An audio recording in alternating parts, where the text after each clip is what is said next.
Well, the Wall Street Journal is calling it lawfare for dummies. That's the Wall Street Journal editorial board's assessment of Donald Trump's use of a criminal investigation by the Trump Justice Department of the chairman of the Federal Reserve. Over the weekend, Jerome Powell became the first Fed chair in history to have to publicly explain that the president is insane. He did that in the form of a video announcing that the Trump Justice Department has issued investigative subpoenas to him because he has not agreed with Donald Trump's assessment of exactly where interest rates should be during the Trump presidency. Senator Elizabeth Warren described this absurd attack on the Federal Reserve and Jerome Powell today in an important speech that she delivered off campus from the United States Senate at the National Press Club in Washington, D.C. And after that speech, Donald Trump suddenly, from out of nowhere, called Senator Warren. Senator Warren will tell us about that phone call when she joins us during this hour. And in another case of lawfare for dummies, Harvard University taught Donald Trump and his Justice Department many lessons when Harvard went to court to block Donald Trump's attempt to not just cut research funding at Harvard University, but to completely take over the university. Donald Trump, who now calls himself the acting president of Venezuela in a flight of derangement, was trying to become the president of Harvard, which is older than both Venezuela and the United States of America. While other universities like Columbia disgraced themselves forever by allowing Donald Trump to seize some control of those universities, Harvard fought back and won in every way, including foreign students. Donald Trump set out to ban foreign students from entering the country bound for Harvard University this year. And not only did Harvard beat Donald Trump in court on that one, but Harvard's enrollment of foreign students has hit a new record high, 6,749 students, 28% of the student body.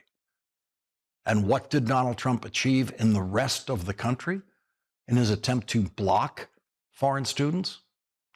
A 1% decline nationally in foreign student enrollment in all of American universities. And so, despite communicating his worldwide, his intense personal hatred of foreign students in America, Donald Trump failed to scare them away. And Harvard University crushed Donald Trump. We begin tonight with another case of lawfare for dummies. And in this case, the dummies are Donald Trump and Pete Hegseth. Former Navy combat pilot and astronaut, now Senator Mark Kelly, joined a video in November with other military veterans who are now members of Congress, in which Senator Kelly addressed himself to the American military saying, quote, "Our laws are clear. You can refuse illegal orders." Senator Kelly was the only member of that group who is in an ongoing relationship with the Navy in the form of a pension earned after 25 years of service. It takes 20 years to earn a military pension. Pete Hegseth decided that Senator Kelly's pension was a chain that he, Pete Hegseth, could yank to harm the senator by changing Senator Kelly's retirement grade. That would lower Senator Kelly's retirement grade to something lower than captain, and then that would lower his pension. And so Pete Hegseth set out to shame and fine Mark Kelly for saying something that Pete Hegseth himself had said, that members of the military should not follow unlawful orders. Senator Kelly has insisted on this program and elsewhere that he will not be intimidated by Pete Hegseth. And today, Senator Kelly put Pete Hegseth on the defensive by literally making him a defendant in the case of Kelly versus Hegseth, filed in federal court in Washington, D.C., asking a federal judge to stop Pete Hegseth. Senator Kelly's lawsuit says the process that the Secretary of Defense has directed for reconsidering Senator Kelly's retirement grade violates due process. The Constitution does not permit the government to announce the verdict in advance and then subject Senator Kelly or anyone else to a nominal process designed only to fulfill it. Nor does the statute cited by Secretary Hegseth provide any basis to conduct such a proceeding. Defendants invoking 10 United States Code Section 1370, which governs the grade at which an officer is retired based on whether the officer served on active duty satisfactorily. Senator Kelly's active duty is over. He retired honorably as a captain with a remarkable record of awards and commendations, and his retirement grade and the pension to which he is therefore entitled became final by operation of law at the time of his retirement more than 14 years ago. Nothing in the statute authorizes the Department of Defense to reopen that determination based on post-retirement political speech. And if it did, it would raise serious constitutional concerns and subject all of the nation's retired veterans to an ever-present threat against their retirement. Senator Kelly respectfully asks this court to declare the censure letter, reopening determination, retirement grade determination proceedings, and related actions unlawful and unconstitutional, to vacate those actions, to enjoin their enforcement, and to preserve the status of a co-equal Congress and an apolitical military. Senator Kelly's 46-page lawsuit complaint filed today quotes the video in which Senator Kelly said, quote, "Our laws are clear. You can refuse illegal orders." Senator Kelly's lawsuit said that that statement is simply a plain statement of law. On page 17 of Senator Kelly's lawsuit, it says, Secretary Hegseth himself has previously embraced this core principle. In a 2016 speech, Hegseth made clear that if you're doing something that is just completely unlawful and ruthless, then there is a consequence for that. That's why the military said it won't follow unlawful orders from their commander-in-chief. There's a belief that we are above what so many things that our enemies or others would do. Before her appointment to Attorney General, Pamela Bondi also endorsed this principle. In March 2024, she wrote a section in a court filing titled, "Military officers are required not to carry out unlawful orders." Secretary Hegseth's and Attorney General Bondi's statements of military law were correct. This bedrock tenet of military law that service members are required not to follow illegal orders is also among the first things taught to every service member at the inception of their service. Senator Kelly's complaint filed in court today includes social media statements by Donald Trump saying that what Senator Kelly said is, quote, punishable by death. Leading off our discussion tonight is former Navy pilot Senator Mark Kelly of Arizona. He's a member of the Senate Armed Services Committee and the Senate Intelligence Committee. Senator Kelly, thank you very much for joining us tonight. You have now turned Pete Hegseth into a defendant where through this process, he's going to have to defend what he has done so far. And in my reading of the law, as your lawyer stated in this complaint, he has violated the law that he claims his action is based on. Well, Lawrence, thank you for having me on. I want to commend you for the great summary of the lawsuit.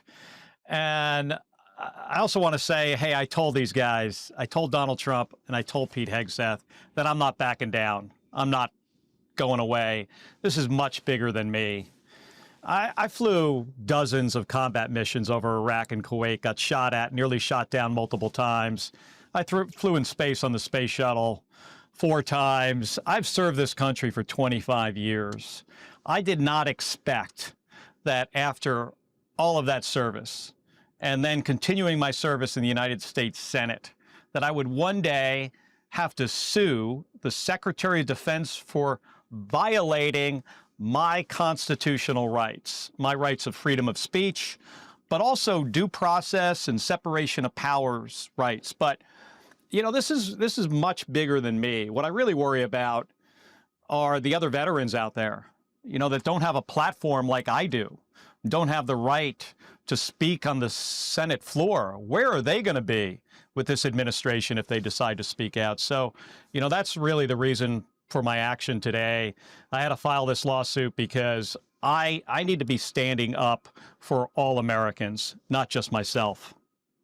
You know, I've been waiting for this. I mean, you've made it clear here and elsewhere in the Senate floor that you will not back down from anything that you've said. You will keep advancing the ideas that you want to advance. But it seemed to me that surely there was a legal maneuver. Surely there was something. And now, having read this, these 46 pages. Now I get it. Now I see exactly what Pete Hegseth thought he was doing, and I can see exactly the case your lawyers make that it is completely illegal. This is something a judge could simply summarily rule to be illegal. But when I look at it, I think, who else could do this? Who else, without the resources a United States senator could bring to a moment like this, could do this? If they were doing this to someone with less access to legal counsel, that person wouldn't have a chance in a situation like this. Well, think about that for a second. Think about the 100-year-old World War II veteran that might be out there and just decides to start saying stuff and speaking out because he feels like he's got some grievances or something to say about what this government is doing. Where's that guy going to be if he has the full force of the Department of Defense coming after him? Or all those retired admirals and generals that Pete Hegseth fired? Are they going to feel like they have the right to say anything at this point because this Secretary of Defense decided to essentially break the law and attack me? I mean, this is unlawful in many ways. It's not just a violation of my constitutional rights, my freedom of speech rights, but just the process and the framework in the Constitution of having due process rights, and also then the separation of power between Congress and the executive branch. I mean, they have come at this unlawfully from many different angles. When this story broke, I said here, if you're going to go after Senator Kelly or anyone else for saying this, you have to go up to West Point and fire all those professors who've said it every year, multiple times a year. You have to go to Annapolis, fire all those professors, all those Navy professors, the Air Force Academy, everywhere. You have to go to every military base and fire every training official in the American military who has told the American military repeatedly that you should not follow unlawful orders. You seem now to be getting that message across even more loudly than you could have just with the release of that video. Oh, 100%. I mean, we didn't think that the president would say anything about that video. You know, if he did, he might say, well, of course you shouldn't follow illegal or unlawful orders. At West Point, by the way, I hope that person that's going up there to fire people at West Point walks by the plaque where it says when the law and orders are in conflict, you follow the law. Every West Point cadet has seen that plaque there. There are other versions of that. This is something that every member of the military is trained on early in their career. And it's also something that Hegseth used to get. In 2016, he said this repeatedly on TV, and specifically about this president, Donald Trump. And it was good for him then. And then we fast forward a decade later, and somehow when I say it, he says it's sedition and we're traitors and we should be executed. Well, the president said the execution part. And now Hegseth's going to prosecute me under these circumstances. As I said, I am not backing down, Lawrence. I would assume that you have the private support of almost every Republican senator, if not every Republican senator. I haven't heard anything really contrary to that, personally. There have been some of my Republican colleagues that have come out publicly about this. And privately, there are others that I've talked to who get it and understand that if this is allowed to stand, Pete Hegseth's unlawful attack on me, that this affects all of us, not just all 100 of us in the Senate chamber, because it's much bigger than that. It has an impact on veterans, retired service members, and every single U.S. citizen who, at least today, has First Amendment rights to speak out and say things that they believe, even when it's in contrast with what this president might believe. Senator Mark Kelly, thank you very much for starting off our coverage tonight. Thank you again for having me on. Thank you. And now to the big question. What was that phone call all about? After she attacked him in a speech today, Senator Elizabeth Warren got her very first phone call ever from Donald Trump. Senator Warren will tell us about that strange phone call when she joins us next.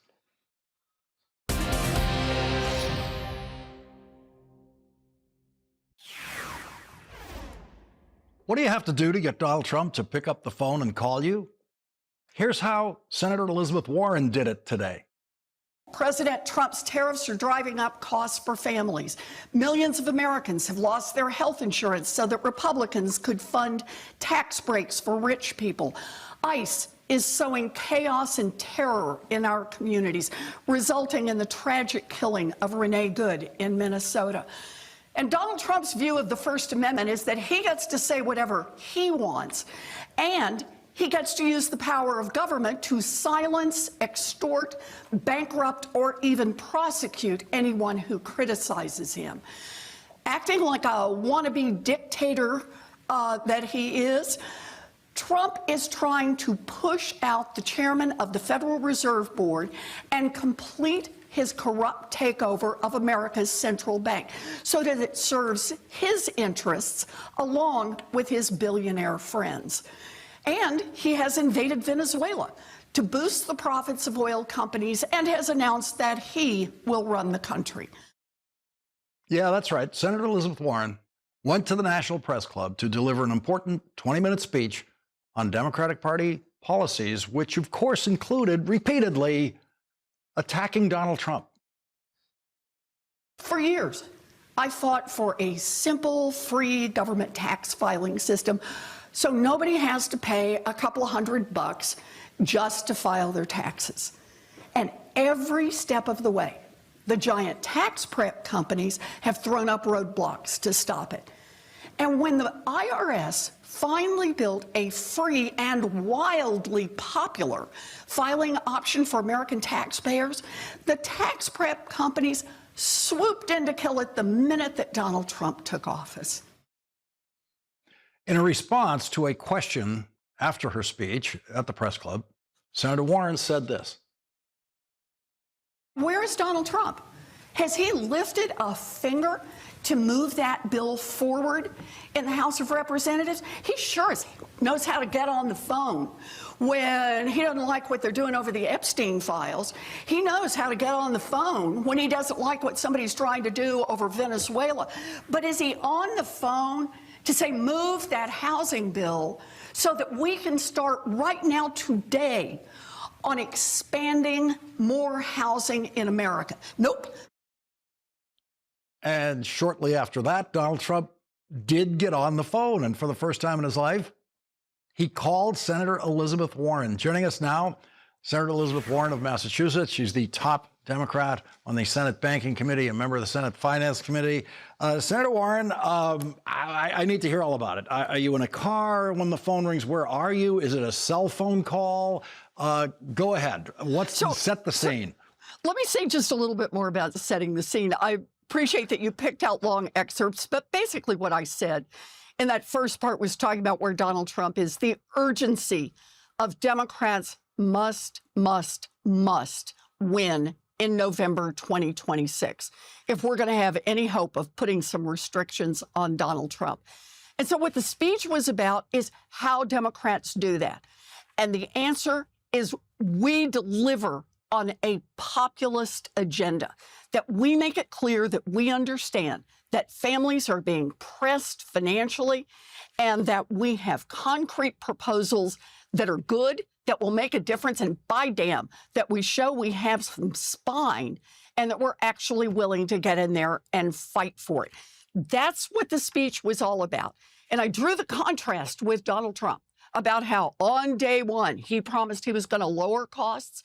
Here we are a year in, and the cost of groceries is up, the cost of housing is up, the cost of utilities is up, the cost of healthcare is up, all driven by Donald Trump and the Republicans in Congress and their policies.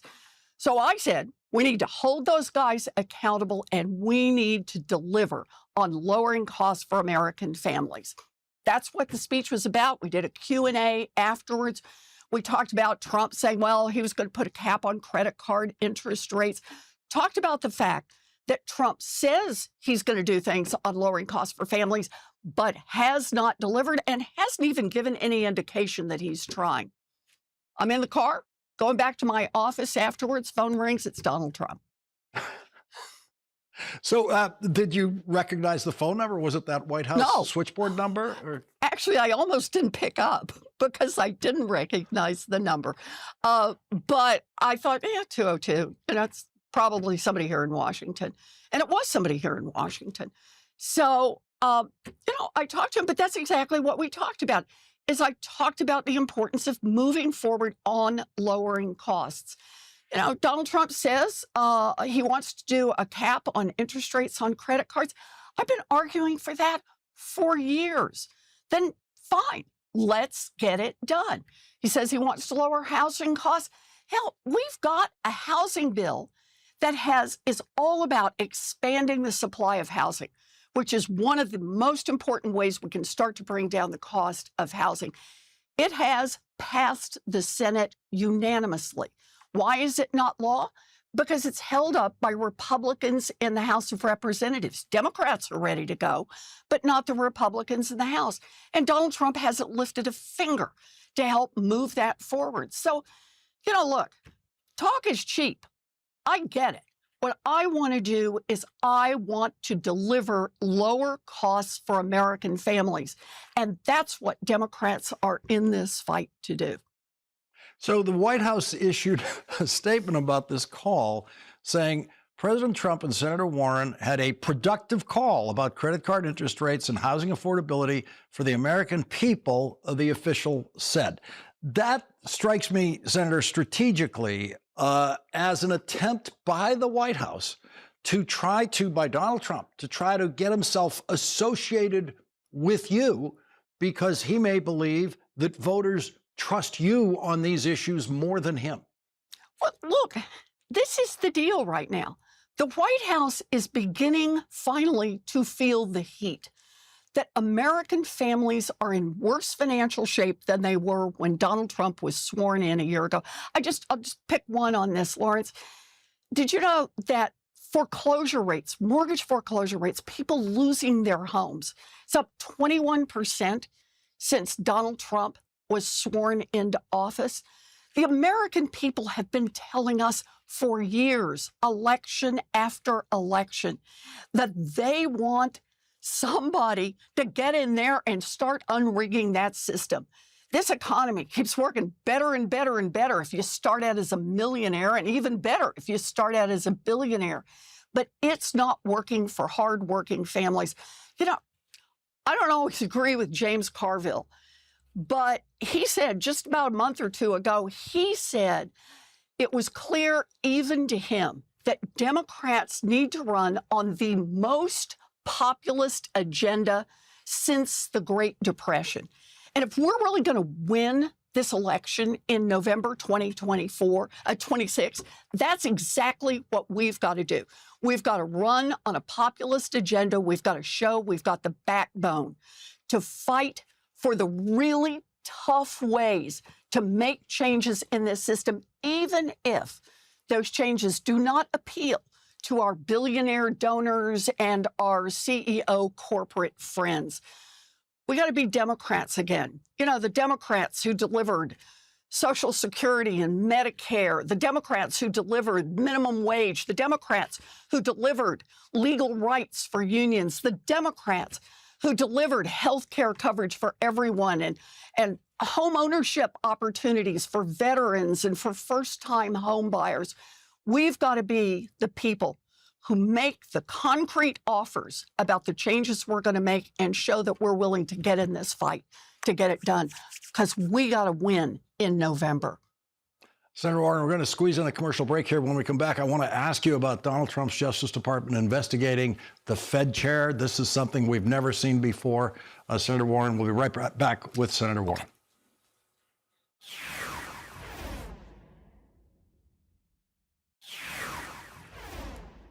In response to reporters' questions after her speech at the National Press Club today in Washington, D.C., Senator Elizabeth Warren said this about Donald Trump's Justice Department launching a criminal investigation of the chair of the Federal Reserve, Jerome Powell.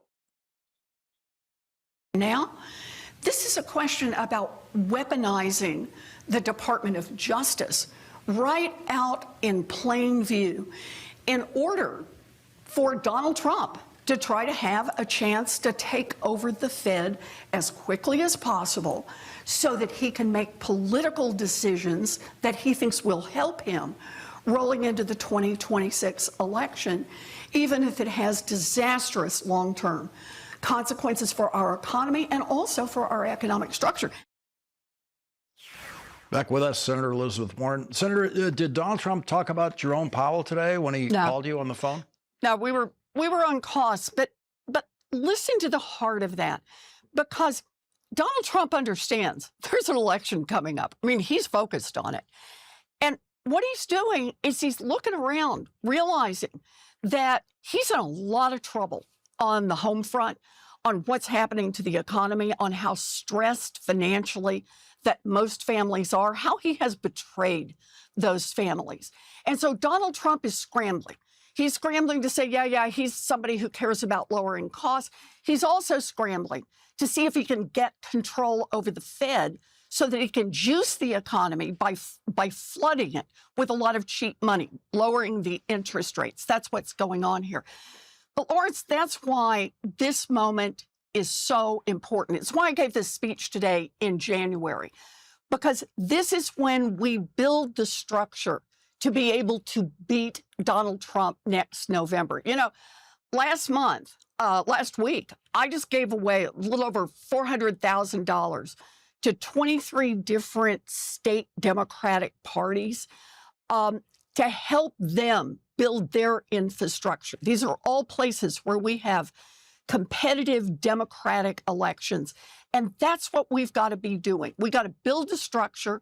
We got to win up and down the ticket. And we do that by having the right agenda, by fighting for it, and by starting right now. So I want to say to anybody who likes that idea, who's listening, go to ElizabethWarren.com and pitch in another $10 for us so we can actually be in this fight with both feet, starting right now in the middle of January, and make it work all across this country. Because believe me, it is up to us to put some restraints on Donald Trump and to make this economy work, not for Donald Trump's billionaire friends and oil buddies, but to make this economy work for the American people.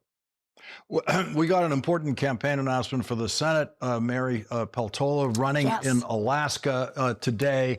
And that opens up the possibility of 4 Senate turnovers now, because that makes that a really a possible pickup for Democrats.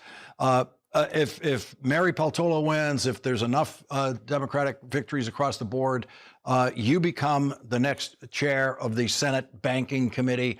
And how does that change things? Well, look, it means that we no longer have people in control who just bow down to Donald Trump. It means that his nominees just don't automatically make it through. It means that you don't get sign-off on $1 trillion tax cut for billionaires.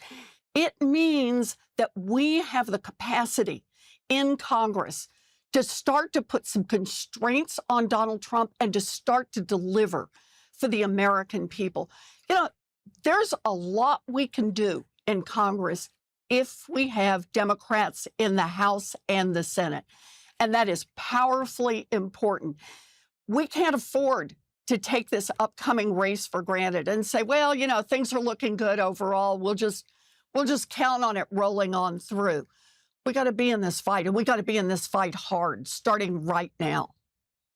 Senator Elizabeth Warren, thank you very much for joining us tonight.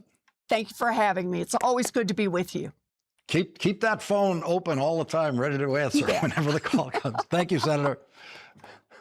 We're coming up, and now it's Minnesota versus Kristi Noem, with the state of Minnesota filing a lawsuit today against Kristi Noem and the Department of Homeland Security.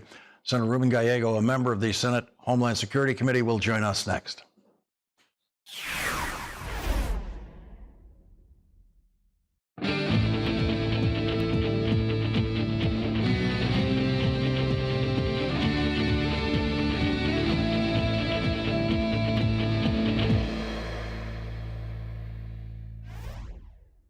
And now it's the state of Minnesota versus Kristi Noem. The state of Minnesota, along with the cities of Minneapolis and St. Paul, have gone to federal court naming Kristi Noem as the lead defendant in a lawsuit, asking a federal judge to stop what the lawsuit calls a federal invasion of the Twin Cities.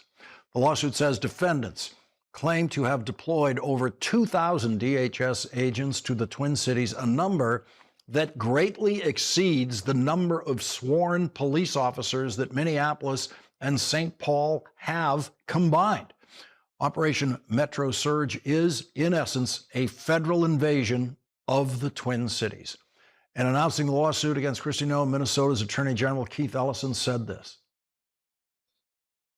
These poorly trained, aggressive, and armed agents of the federal state have terrorized Minnesota with widespread unlawful conduct. They're making unconstitutional arrests and using excessive force. DHS agents have barged into restaurants asking to access secure areas, and when asked to present a warrant, which is required by law, they respond, "We don't need one." DHS agents have arrested peaceful bystanders. They have fired chemical irritants at people obeying lawful orders while exercising their First Amendment rights. They have even done so at some of our most sensitive places, like Roosevelt High School here in Minneapolis. They have detained law-abiding citizens, leaving them handcuffed for hours, just because of the color of their skin, or what they're wearing, or they speak English with an accent.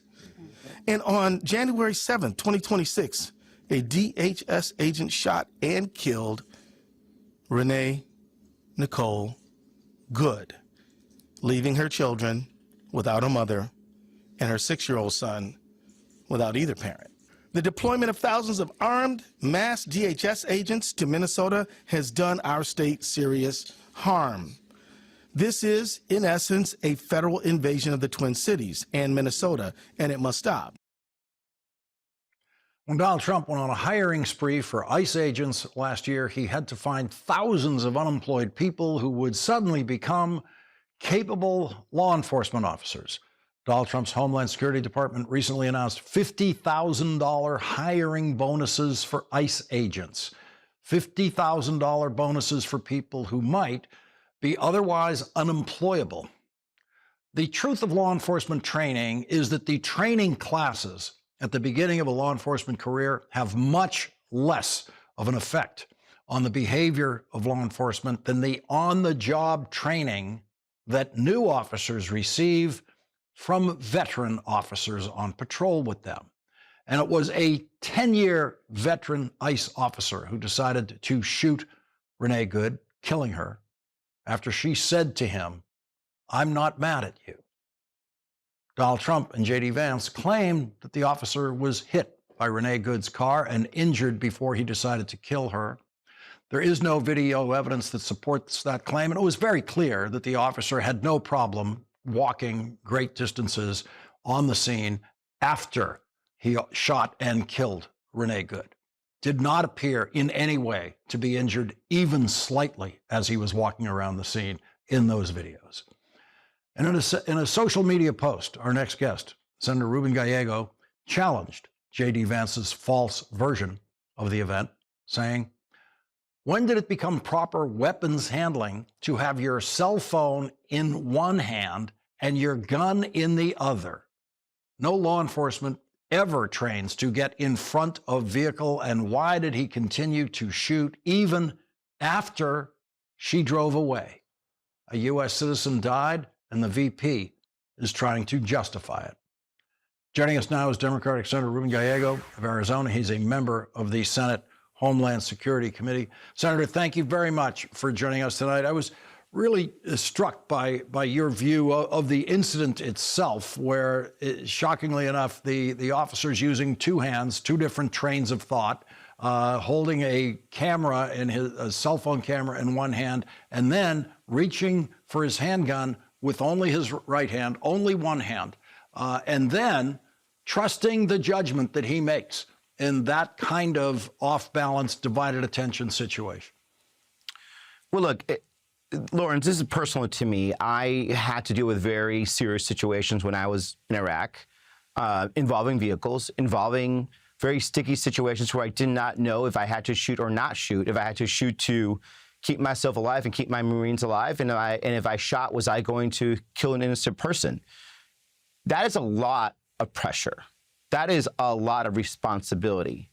What type of man decides to walk around with a phone camera and at the same time trying to make life and death decisions, and then decides to make life decisions and then pump one bullet in that may have been forward facing, but clearly the other two were on the side? Who is this person? This person is clearly not someone that should be in law enforcement. And I don't care what he had dealt with before. I don't care what kind of training he had before. No professional law enforcement, no true person that actually has any type of courage would have decided to do that. That man is a coward. He's an absolute coward. I have felt the hardest situations. I have had my colleagues blown up around me. And then the next day I went out and was very professional and did not go and start shooting randomly. Certainly not at other Americans, and certainly this man was not in a war zone. And the fact that this administration allows these men and women that are acting like absolute cowards, and they are bullying fellow Americans and breaking all these civil liberties in the process of just trying to strike fear. This is not about immigration enforcement more. It's about striking fear and trying to suppress the citizens of Minneapolis. That's all that's happening right now. When you mention your combat situation, which is so profoundly pressurized, and the need to be careful there, the concern that you brought to that level, we didn't see that kind of concern on that street in Minneapolis. And the other point you're stressing is the second and third shots are clearly taken from beside the car when there is no danger to any Absolutely. ICE agent at all. And each shot fired by anyone in law enforcement has to be a separate decision. You're not allowed to just empty the gun. All the deadly force rules say after each time you fire, assess the situation. Because presumably if you fired your gun, it had an effect. So you're supposed to take in, what's the effect of me just firing my gun? Do I need to fire it again? He made 3 decisions there. And those 2 standing beside the car are a different decision from the one in the front of the car. Yeah, absolutely. It's a criminal decision, and this administration will not prosecute this. I don't want to call him a man. He's a coward. But at some point, whenever this administration is done, I hope the state of Minnesota will actually prosecute him for murder. It's clear that man committed murder. And it's clear that that man has some level of issues that he feels he has to empty, his gun sideways into a woman that was no longer a threat to him. But the reason why he is doing this is because, and the reason you see all these ICE agents acting the way they are, the Border Patrol acting the way they are, is because they know that there's no accountability. They know that nobody from the Trump administration is going to hold them accountable, so they just do whatever they want. There's a difference between our local police, who, I think people have a lot of complaints, but 99% of local police are actually very well professional. They're trusted, and it's because they're trained well. They don't go through the hasty training that these guys went through. And number 2, they know there's a level of accountability. They have to answer to the police chief. They have to answer to the local populace, and they have to answer to a city council. These guys know that, Donald Trump, J.D. Vance, and all these guys are going to make excuses for them, even when they literally murder an American. They literally murdered an American. What happened that day was absolute murder. It was unjustified, and that police officer should be in jail. That ICE officer should be in jail. And local police, as you mentioned, do not wear masks to try to hide who they are while they're doing their Absolutely. Doing their job. I didn't wear a mask in Iraq. Mm-hmm. Right. Senator Ruben Gallego, thank you very much for joining us tonight. Thank you. Senator Ruben Gallego gets tonight's last word.